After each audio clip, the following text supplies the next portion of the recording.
A man died while trying to save a 7-year-old boy from drowning. The incident took place yesterday at Taubul Awang Lekai of Bisnupur district. The deceased has been identified as Thokchom Nandakishore, age 57 years, son of late Ibomcha. He recently retired from the army and was currently working as vice president of Taubul Awang Mayai Lekai Singlup Committee. India in the last 24 hours added over 2 lakh new COVID-19 cases, an unprecedented figure to take its cumulative count to over 1.4 crore. A media report said India has been the world's worst hit country since April 2, forcing states scrambling to impose curbs to control the virus. With 2,739 new cases, the country's active case tally now stands at 14,71,877. Manipur registered 15 COVID-19 positive cases in the last 24 hours, while 10 more people recovered, according to the latest update from Manipur Health Department.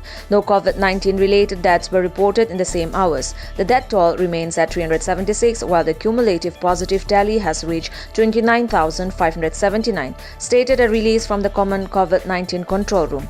The cumulative number of active cases in the state stands at 141, while the recovered cases are 29,062. The recovery rate stands at 98.25%.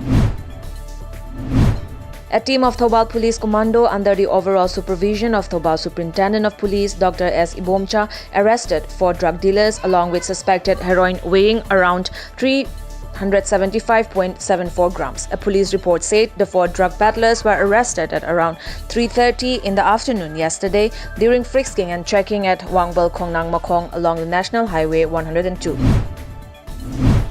25 new COVID-19 cases have been detected in Mizoram. According to media reports, these new 25 cases were detected after conducting tests yesterday. Of these 25 fresh COVID-19 cases, 21 were detected after conducting rapid antigen test and 4 were detected after conducting RT-PCR test at the Joram Medical College. The active COVID-19 cases tally in Mizoram has gone up to 258.